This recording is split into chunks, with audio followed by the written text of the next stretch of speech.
Welcome back. Big surprise, no package for this video. In this video, I'm just gonna be showcasing some new stuff that I got for free, one from my dad and two from the Target bin, as well as going over some announcements and updates for my YouTube channel. Watch until the end, you don't wanna miss those. I'm not just saying this to get you to keep watching, I'm being serious, this is stuff you don't wanna miss. If you don't wanna watch the rest of this video, just skip to like 3 minutes before the end and you'll see the announcements that I'm talking about. But without further ado, let's just jump into the video. As you can see, I've got 3 new iPhones that I've gotten for free. These two were from the Target recycling bin, pretty common find, an iPhone 6s. These were both from the same Target bin across 2 different trips, about 3 days apart. And this iPhone 13 was from my dad. Let's start off with it, as these are gonna need some work. Now, why do I have this iPhone 13? Now, the story behind this is, as you can see, the back is pretty badly cracked. This was caused by the phone falling off of the roof of the car and being run over by another car. It was in an OtterBox case, which kept it actually functioning, but the back definitely took the brunt of the impact. Now, this phone does still function, and it did for about 3 months after this happened, until it unfortunately took a dive in the river, almost killing the screen and making it pretty much unusable without a new screen on it in its current state. Now, this is what I'm talking about. It may not look very bad right now on camera, but if I go to the settings app, you may not be able to tell very well, but the screen has a pretty solid green tint to it. There's also some pretty bad lines going horizontally across the screen, and the quality doesn't look very great. The screen is pretty badly cooked. I would not want to use this as my main phone. It definitely makes everything on the screen honestly look like shit, but nevertheless, it is still fully functioning. It is a 128 gig blue model, of course, running iOS 17.5.1. It was from Verizon, so it has no SIM restrictions, and other than the screen, is surprisingly fully functioning. I say surprisingly because when I took the phone apart a day after it fell into the river, it was actually completely waterlogged. I'm not joking, there was standing water on top of every component. Somehow the phone beat the odds and survived, along with the screen to a degree. Here we are. I have yet another iPhone 13 to add to my collection. Now I have the new cooked blue one, my green iPhone 13 that I actually used as my main phone for the past 3 weeks, along with the midnight iPhone 13 that I'm currently recording on. Anyway, there's not a lot to say about this iPhone 13 other than the fact that this is now another notched iPhone in my collection. It's got a shattered back, the screen is cooked, and it's a future repair project. And the iOS 17 wallpaper is ugly, so I said hi Sierra. But now let's dive into the stuff that doesn't just need a 2-minute explanation, the iPhone 6s's. Let's start with the space gray one. Now let me preface this by first saying that I found both of these phones about 2 weeks ago in the Target bin and just haven't messed around with them yet and saved them for this video. But this iPhone 6s is a space gray model with a completely dead LCD. I left it on the charger for a while, and eventually I did hear the charging sound, but since the screen is dead, I can't really do anything with it. Now the screen is not cracked, it's actually in pretty good shape, but as the LCD is dead, I cannot test it. I did let it sit on the charger for a while and ended up hearing the charging sound, but no further testing was done to this phone. Now this silver iPhone 6s, on the other hand, after leaving it on the charger for about 3 hours or so, I got absolutely nothing out of it. No matter what I did, I could not get this phone to show any signs of life. I have not opened it up yet or put a new screen on it yet, as once again I wanted to save it for this video. From the looks of it, this phone may be cooked. Now we have 2 6s's that both need some repairs. I'm gonna start with the space gray one. I'm just gonna go ahead and put a tester screen on it from one of my other iPhone 6s's. This is a white screen with some cracks, but it does function. Now I am not going to be recording the repair process for this video, as it's very difficult to record my repairs, and it's easier for me to do it off camera. It's more efficient and less stressful. So I'll get back to you guys as soon as I have a fresh screen on this space gray iPhone 6s. 20 minutes later. Okay, so it's been about 20 minutes. I've gotten tester screen installed along with the home button that was on the old screen, and the phone booted up to a setup screen of, judging by the battery icon when it's charging and the lack of a Bluetooth symbol, appears to be iOS 12, which is pretty cool. Now, I haven't done anything else. As soon as I got it charged up to a good charge, I went ahead and turned the camera back on, but we'll go ahead and try to set the phone up. Looks like I was right about iOS 12. Let me put in my Wi-Fi password. Now we'll give the phone a little bit to go ahead and activate. I'm really hoping that this phone isn't activation locked, as another 6s on iOS 12 would be pretty cool. I've had a few in the past, but ended up selling them off. Looks like the phone is not activation locked, which is really cool. I honestly was not expecting that. It looks like Touch ID might be cooked. That is very unfortunate.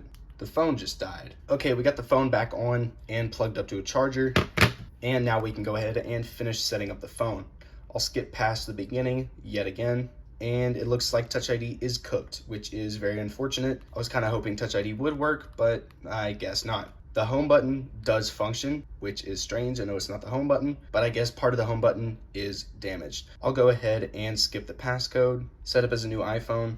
All right, I'm just trying to skip through the rest of this process as quickly as possible so that we can just go ahead and take a look at the phone, the iOS version, the storage, etc. Continue, yada yada. And here we are at the home screen of iOS 12. Man, I really do miss the original 3D Touch. This was honestly something else. Anyway, we'll go ahead and check the iOS version, and it looks like we are running iOS 12.1.4, and this phone is a 64 gigabyte model. That is very nice. Now, as this thing died during setup, I do want to check, and the battery health is 76%, which isn't exactly good. But here we have it, an iPhone 6s with no iCloud lock, running iOS 12.1.4, simply pulled out of the Target bin. Now, this is a pretty cool find, but this isn't where this video ends. I still have a silver 6S to test out. So now I'm gonna go ahead and put this same touch screen onto the silver phone, see if I can't get it working, and I'll get back to you guys when I'm done. Many minutes later. All right, so unfortunately, after numerous attempts, trying different things like my tester screen, a new battery, and a new dot connector, unfortunately, this iPhone 6s is completely cooked. Now on the inside, when I first took it apart, the first thing I noticed were red water indicators and rust on the display shield, which showed it was most definitely water damaged. I did everything I could, and this phone is officially dead. So looks like it's either gonna get used as a target on the shooting range, or it's gonna sit in a drawer for a couple months. I'm not sure yet. But I went ahead and put the tester screen back onto the space gray iPhone 6s. And once again, this is a 64 gigabyte model running 12.1.4. So that's the first thing I've received in this video. Second off is, of course, the 128 gig blue iPhone 13 with a cooked screen and cracked back. Now this one is going to sit around as a future project for a while, but may end up getting used as a camera to record some of my videos. I typically record on my midnight iPhone 13, but if this one has battery and the midnight one doesn't, looks like this could definitely be used as another camera. But those of you that want to buy this off me, too bad, as I'm not selling it. And of course, last is the cooked iPhone 6s that does not function at all. That's probably going to end up getting shot. So like I said in the beginning of this video, I have some channel announcements to go ahead and tell you guys about. Just a couple of updates to my channel that weren't big enough to make a whole separate video about, but definitely need a dedicated segment in this video. Now, the first thing that you may have already noticed is that I have rebranded my channel. On October 25th, 2019, I made the decision to go ahead and rebrand my YouTube channel and set it up for when I did want to start making videos, and I chose the worst name that I could possibly come up with. Now that name is finally gone. From now on, I'll make videos under the name of Apple Insight. Now my channel logo is not subject to change. That is here to stay. My old channel art was not here to stay, as of course it had my old branding on it.